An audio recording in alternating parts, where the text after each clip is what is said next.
안녕하세요. 문제 2번 학습 자료에 대해서 설명드리겠습니다. 문제 2번에는요, short language 퀘스천들이 출제가 되고요. 그리고 language task 혹은 writer's effect라고 부르는 에세이 문제가 출제됩니다. 우선 문제 2번의 앞부분에서 출제가 되는 간단한 단답형, 단문형 문제인 short language 퀘스천들에 대해서 유형을 보여드리고요.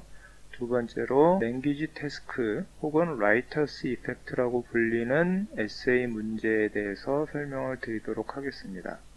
세 번째로 캠브리지 러너스 가이드에서 발췌한 어드바이스들에 대해서 설명을 드리고요. 네 번째로는 이 랭귀지 태스크를 풀기 위해서 단계별로 학생 여러분이 학습해야지 될 내용에 대해서 설명드리겠습니다. 그리고 랭귀지 태스크를 풀기 위해서는 여러가지 어휘와 관련된 문학적 기법에 대해서 지식을 갖고 계셔야지 되는데요. 관련한 참고 자료들을 학습하도록 하겠습니다. 우선 short language question 문제 유형에 대해서 설명드리겠습니다. 문제 2번 short language question부터는요. 페이퍼 1에 출제되는 지문 3가지 중에서 텍스트 C1을 기준으로 출제가 됩니다. 지금 보시는 화면에는 전체 지문 내용 중에서 첫 번째 단락만 편의상 표시를 해두었습니다. 2020년부터는요. short language question들이 문제 유형이 과거에 비해서 약간 바뀐 것으로 생각이 되는데요. 크게 3가지 정도 문제 유형이 있습니다. 첫 번째 문제 유형은요.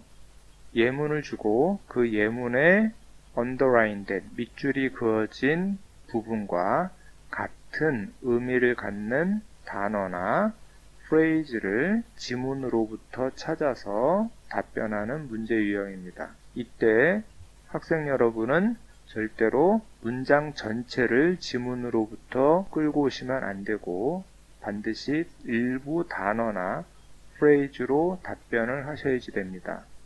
그리고 그 답변한 단어나 phrase가 정확하게 주어진 지문의 밑줄 친 부분과 대체가 될 수 있도록 선택을 해주셔야지 됩니다. 두 번째와 세 번째 문제 유형은요, 지문의 일부분을 제시를 하고요. 그 중에서 밑줄 친 단어나 phrase들이 갖는 의미를 설명하는 문제 유형과 같은 밑줄 친 단어나 phrase 중에서 하나를 선택해서 그것이 갖고 있는 효과를 설명하는 문제 유형으로 나눕니다. 과거 시험에서는요, 이 밑줄 친 단어나 phrase를 각각 3개에서 4개씩 제시를 하고 주어진 단어나 phrase에 대해서 의미와 효과를 설명하는 문제 유형이었었는데요. 2020년부터는 효과를 설명하는 부분이 하나의 예로 바뀌면서 배점이 3점으로 높아진 것을 알 수가 있습니다. 우선 의미를 설명하는 문제에서는요, 이 밑줄 친 단어가 갖고 있는 명시적인 의미뿐만 아니라 문맥상에서 쓰인 의미를 같이 설명을 해주시는 것이 좋겠습니다. 여기서 fear라는 단어는 주의 깊게 힘들여 보다라는 사전적인 의미가 있지만 여기에서는 주인공이 살며시 고개를 내밀어서 보다 라는 의미로 쓰였습니다. 세 번째 문제 유형은요, 주어진 지문의 일부분에서 마음에 드는 단어나 phrase를 골라서 그 단어나 phrase가 일으키고 있는 효과, 즉 작가가 그 부분으로 하여금 독자들이 어떤 감정을 느끼게 하고자 하는가 라는 것을 설명하시는 것입니다. 가령 feared라는 단어는 나탈리아가 길 밖을 내다볼 때 갖고 있는 어떤 망설이는 듯한 태도 그리고 호기심에 대해서 설명을 해주시면 되겠습니다. 그리고 이 세 번째 문제 유형은요, 배점이 3점으로 높은데요. 그것은 간단한 문장으로 대답하실 것이 아니라 여러 가지 감정과 그 표현이 갖고 있는 어떤 시각적인 효과, 그리고 가능하다라면 그 표현에 쓰인 문학적 장치에 대해서도 같이 설명을 해주시는 것이 좋습니다. 다음은 문제 2번에 같이 출제되는 에세이로서 랭귀지 태스크 혹은 라이터스 이펙트라고 불리우는 문제 유형에 대해서 설명드리겠습니다. 2019년까지는요, 2개의 단락을 주고 그 단락에서 각각 4개씩 조합 8개의 파워풀한 단어나 프레이즈를 골라서 설명하는 문제였었는데요.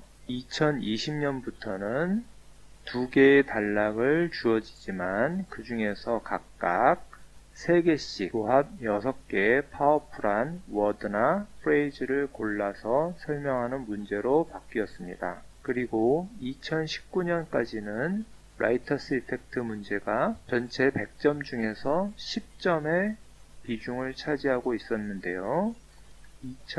2020년부터는 160점 만점에 15점의 비중을 차지하는 문제로 바뀌었습니다. 앞서 보신 쇼트 랭귀지 퀘스천에 약 10점의 배점이 되어 있으므로 전체적으로 랭귀지 관련 문제의 비중이 앞으로 많이 강화된다고 이해하시면 되겠습니다.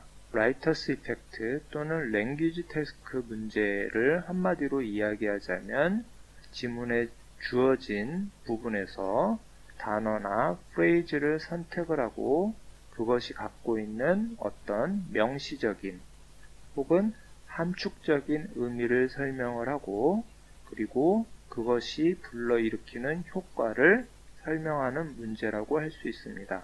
이 문제는 또 언어가 어떻게 작동하는가 혹은 작가가 언어를 이용해서 어떻게 의미와 효과들을 전달을 하는가 라는 것을 학생 여러분이 이해하고 있는지를 확인하는 문제입니다. 예를 들어서 한번 설명을 드려보겠습니다. 아이작 뉴턴이 이런 말을 남긴 적이 있는데요. If I have seen further, it is by standing on the shoulders of giants.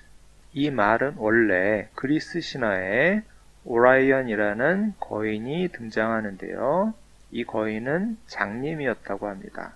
그래서 길을 다니기 위해서 자신의 난장이 하인을 어깨에 태우고 다녔다고 합니다. 그래서 난장이 하인은 항상 거인보다 더 멀리 볼 수 있었죠. 뉴턴이 이 말을 한 이유는 사실 자신이 만류인력으로 대표되는 과학적 성취들을 이루었지만 그것이 자신만의 노력에 의한 것이 아니라 다른 앞선 혹은 동시대의 과학자들의 업적에도 기반하고 있다라는 그런 겸손한 마음을 전달을 하기 위해서 표현한 것입니다. 또한 이 말은 과학이란 여러 사람들의 노력에 의해서 천천히 진보하는 것이라는 어떤 과학과 철학의 발전에 대한 일반론적인 견해를 전달하는 문장입니다. 그래서 이 문장을 문자 그대로 해석하면 거인의 어깨 위에 올라탄 난장이는 더 멀리 볼 수 있다는 말로 해석이 되지만 문맥상으로는 내가 좀 더 앞선 과학적인 성취를 이루었다라면 그것은 다른 과학자들의 업적에 기반한 것이다 라는 말이 될 수 있고요. 그 외에도 이 말을 하는 뉴턴의 어떤 겸손한 마음을 함축해서 전달을 하고 있습니다. 그리고 이 문장은 읽는 사람으로 하여금 여러 가지 감정 혹은 이미지를 연상시키게 하는데요. 당연히 그리스 신화에 등장하는 거인과 난장이의 그림이 떠오를 수 있습니다. 혹은 어떤 개인화된 이미지를 불러일으킬 수도 있습니다. 그리고 읽는 사람으로 하여금 여러 가지 감정, feeling, emotion, impression 같은 것들을 느끼게 하는데요. 거인의 어떤 거대한 모습에 압도되는 느낌 혹은 외경스러운 느낌을 느끼게 할 수도 있습니다. 또는 어떤 과학적 성취 혹은 높은 곳에 올라가고자 하는, 멀리 보고자 하는 그런 감정에서 호기심 혹은 야심, 열정 같은 감정을 느끼게 할 수도 있습니다.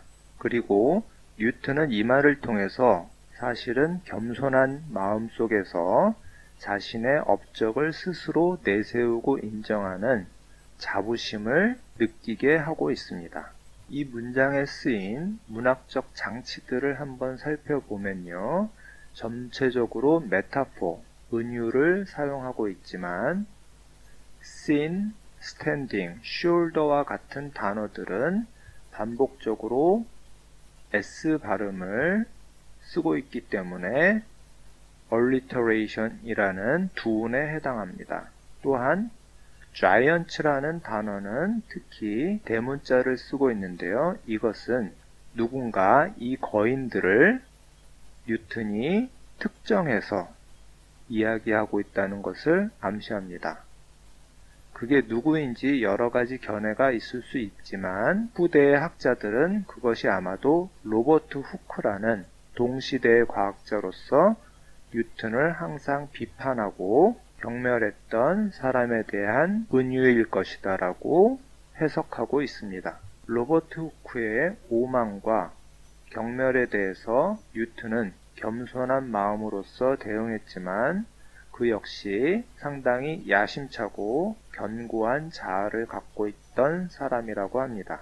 이처럼 라이터스 이펙트, 랭귀지 태스크는요, 작가가 하나의 글을 통해서 한 가지 이상의 의미를 전달하고 여러 가지 느낌을 갖도록 하는데요. 이 느낌과 여러 가지 의미들을 자세하게 설명하는 문제가 되겠습니다. 이처럼 라이터스 이펙트 혹은 랭귀지 태스크 문제는요, 작가가 글을 통해서 전달하는 여러 가지 의미와 느낌, 효과들을 충실하게 설명해주는 문제가 되겠습니다.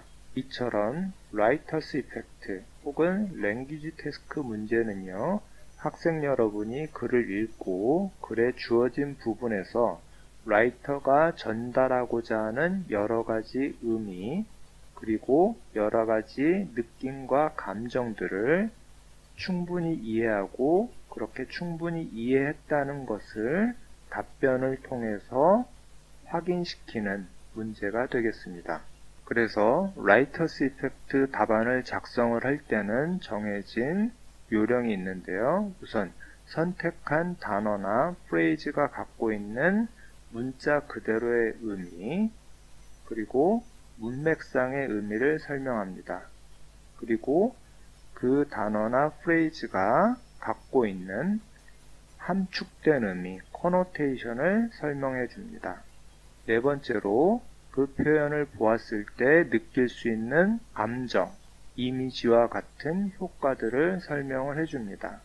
이때 자신만의 어떤 개인화된 독특한 느낌보다는 그 표현이 갖고 있는 여러 문학 작품들에서, 여러 문화들에서 공통적으로 사용되는 느낌들을 설명을 해주시는 것이 좋겠습니다.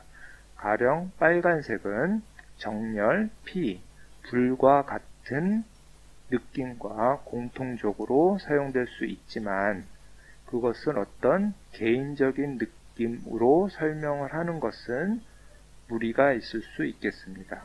다음으로 주어진 단어나 프레이즈가 갖고 있는 의미와 감정 외에 그 표현에 쓰인 여러 가지 문학적인 기법이나 비어휘적인 기호들도 가능하면 설명을 해주시면 좋겠습니다.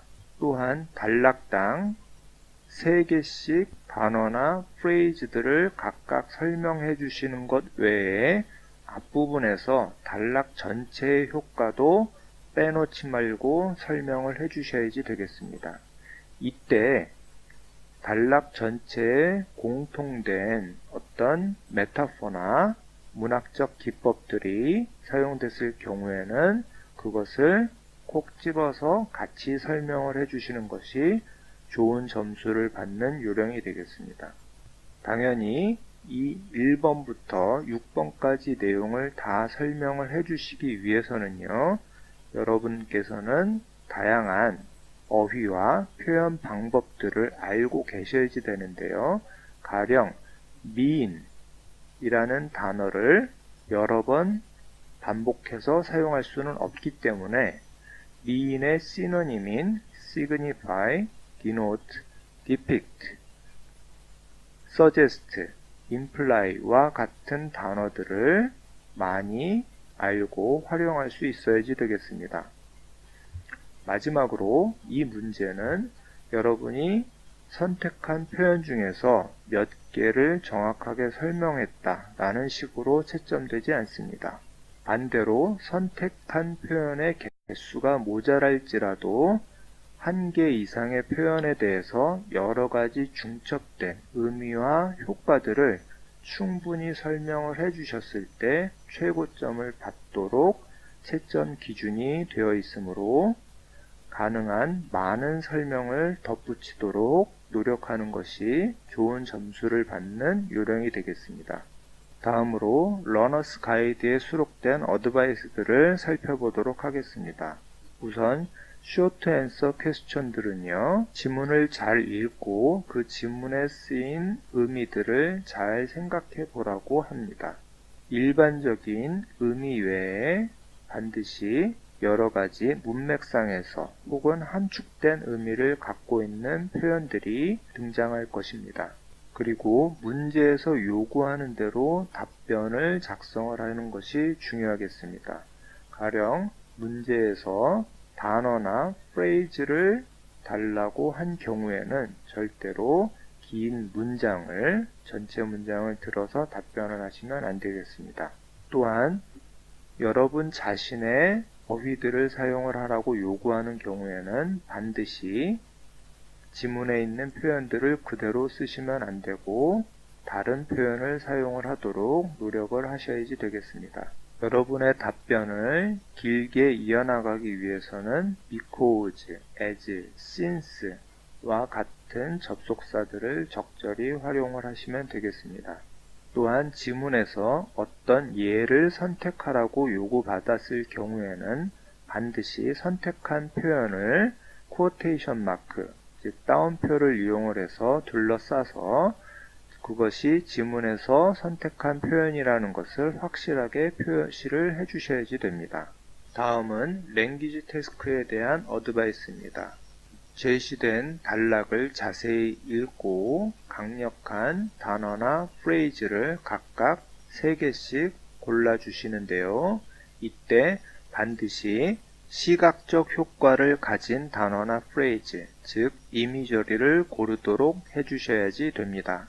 선택한 단어나 프레이즈들이 갖고 있는 문맥상의 의미와 그리고 그 표현이 서제스트하고 있는, 즉 함축하고 있는 어떤 감정들, 태도에 대해서 설명을 해주셔야 됩니다. 효과를 설명을 할 때 도움이 될 수 있는 방법이 있는데요. 그 단어나 프레이즈가 같이 연결되어 있는 것들, 즉 어떤 것을 듣게 될지, 보게 될지, 혹은 느끼게 될지에 대해서 생각해보고 그것을 설명을 해주시면 되겠습니다. 그리고 각각의 단어나 프레이즈들을 설명한 뒤에 만약 여러 개의 단어나 프레이즈들이 공통적으로 어떤 것과 연결되어 있거나 혹은 서로 대비가 될 때 그것을 단락 전체의 효과를 설명을 하실 때 언급을 해주시는 게 좋겠습니다. 여러분의 답변은 절대로 모호해서는 안 되고 정확하고 특정해서 설명을 해주셔야지 됩니다. 예를 들어서 라이터가 많은 데스크립션을 사용하고 있다. 혹은 여러 가지 효과를 불러일으키고 있다라는 말은 아무 의미가 없기 때문에 피하는 것이 좋겠습니다. 그리고 이 문제는 라이팅에 배점이 없으므로 최대한 많은 의미와 효과를 스펠링이나 문법에 대한 걱정 없이 설명을 해주시는 것이 좋겠습니다. 다음 랭귀지 태스크 학습 과정에 대해서 설명드리도록 하겠습니다. 단계별 학습 자료의 앞부분에는 지문과 문제가 주어져 있습니다. 지문과 문제를 주의 깊게 읽어주세요. 문제를 보실 때는 제시된 단락 번호, 그리고 단락의 시작과 끝부분을 확인을 하고 다른 단락을 읽지 않도록 유의를 하시고요. 그 다음에 이 단락에서 각각 묘사되고 있는 대상이 무엇인지 다시 한번 확인을 해주세요. 학생 여러분은 이 단락에서 여러 가지 중첩된 의미와 효과들을 갖고 있는 표현들을 고르는 것입니다. 하나의 단락에서 3개씩 총 6개의 표현을 선택을 하시고요. 반드시 선택된 표현 중에 이미저리가 포함되도록 해주세요. 랭귀지 태스크 학습 단계의 첫 번째는 효과적인 데스크립션들을 선택하는 것이 되겠습니다. 우선 각각의 단락에서 무엇이 묘사되고 있는지 다시 한번 확인을 해주시고, 두 번째로 지문을 읽으면서 여러 가지 의미와 효과들을 갖고 있는 표현들을 밑줄을 긋거나 마킹을 해주세요. 단어나 프레이즈를 선택을 할 때는 너무 길지도 너무 짧지도 않게 선택을 하시는 게 중요합니다. 너무 길게 선택을 하게 되면 그 안에서 설명을 해야지 될 요소들이 너무 길어지기 때문에 어떤 단일한 의미의 단위를 선택을 하시는 것이 중요하고요. 그렇기 때문에 일정한 프레이즈를 기준으로 선택을 하는 것이 좋습니다. 즉, 명사구, 형용사구와 같은 단위로 나누어서 선택을 하시는 게 좋겠습니다. 또한 그 프레이즈가 어떤 similar, 즉 like나 as가 포함된 프레이즈라면 like나 as가 반드시 포함되도록 전체를 선택을 해주시는 것이 중요하겠습니다. 두 번째 단계는요, 선택한 단어나 프레이즈가 갖고 있는 효과와 의미들을 정리하는 것입니다. 우선 화면에 보이는 것과 같은 표를 하나 만드시고요. 왼편에 선택한 단어나 프레이즈를 적어주세요. 그리고 그 단어나 프레이즈가 갖고 있는 명시적인 혹은 문맥상의 의미를 적어봅니다.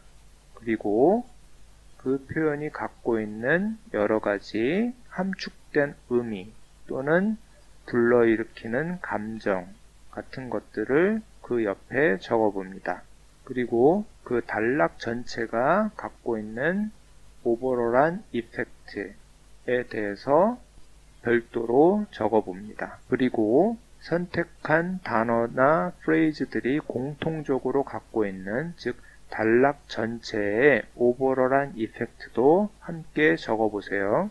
의미나 효과는 디노테이션 혹은 코노테이션이라고 구분해서 이야기할 수도 있는데요. 디노테이션은 그 단어나 표현이 1차적으로 갖고 있는 혹은 문맥상의 의미라고 할 수 있습니다. 이것은 그 단어나 표현이 주고 있는 느낌 혹은 생각과는 다른데요. 이런 것들은 코노테이션이라고 할 수 있습니다. 코노테이션은 단어나 표현이 1차적으로 주고 있는 의미 외에 어떤 생각이나 감정을 이야기합니다. 어떤 단어나 표현은 시각적인 효과를 불러일으킬 수 있는데요. 이런 것들을 이미저리라고 할 수 있습니다. 그리고 작가는 단어나 표현이 갖고 있는 1차적인 의미 외에 여러 가지 함축된 의미와 효과를 전달하기 위해서 다양한 피겨러티브 랭귀지를 사용을 하는데요.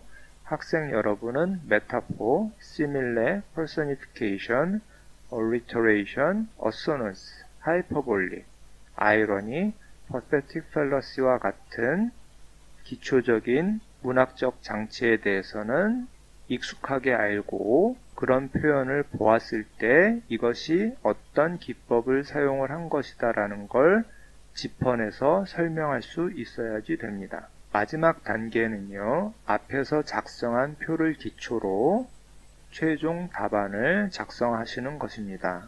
우선 두 개의 단락을 각각 파트 A, 파트 B와 같이 나누어서 답변을 작성을 하시는 게 좋고요.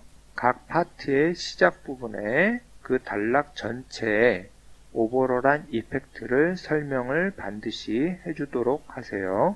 그 다음에 각각 선택한 단어나 프레이즈가 갖고 있는 의미와 효과들을 가능한 한 많이 설명을 해주시는데요.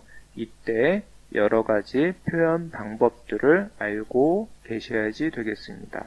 가령 드러난 의미, 즉 explicit한 의미를 설명을 할 때는 mean, denote, depict와 같은 어휘들을 사용을 하시고, 숨겨진 의미, implicit한 meaning을 설명을 할 때는 it suggest와 같은 단어들을 사용을 하는 것이 좋습니다.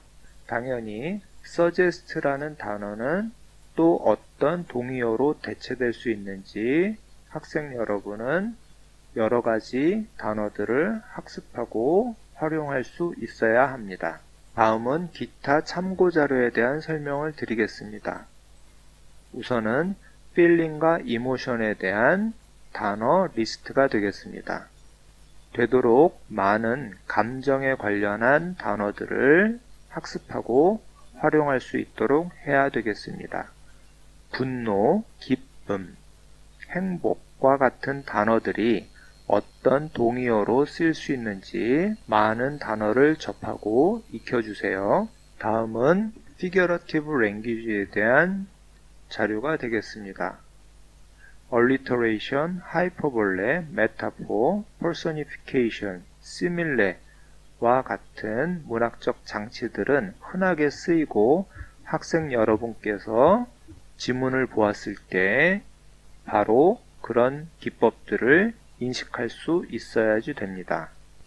이 외에도 Literary Devices라는 사이트에서는 다양한 문학적 장치에 대해서 설명하고 있으므로 참고하시고요.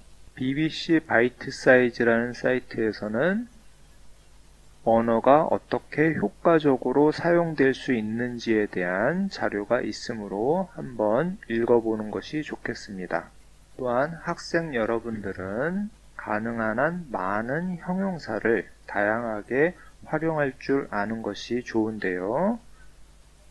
이 자료는 very라는 단어를 대체해서 쓸 수 있는 좀 더 어려운 형용사들을 제시를 하고 있습니다.